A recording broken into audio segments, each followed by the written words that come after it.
Sabhanaz Rashid Diya joins us now. She's a journalist and international policy analyst at UC Berkeley, and she's with us from Washington. Thank you, Diya, for joining us. You're Bangladeshi. You're a native of the country.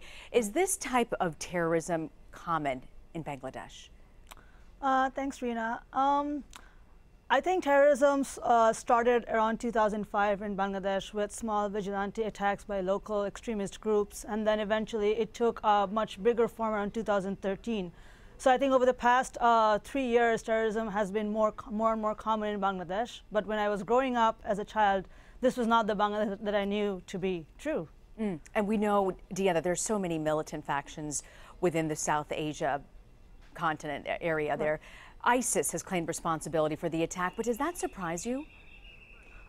Actually, no. I think ISIS has turned out over the past couple of months or year maybe as an ideological circle. There are people or militant groups in different regions and different places, especially in Muslim majority countries, that want to be part of that bigger picture. And I think that's kind of how an ideology has spread from the core ISIS group in the Middle East to other countries. And I mean, it doesn't surprise me, but it definitely saddens me a lot. I can see why. Bangladesh is also a Muslim country. It has a thriving democracy. So what do extremists have to gain by targeting Dhaka in particular?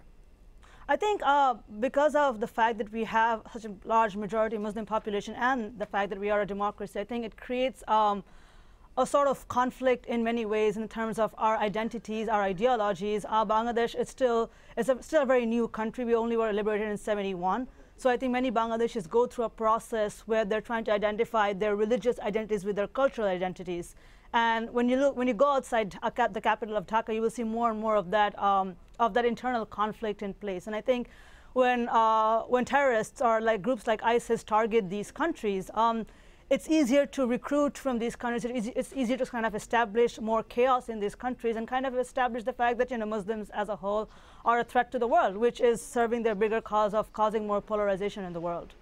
Sabhanaz Rashid Diya, thank you for joining us from Washington. Thank you.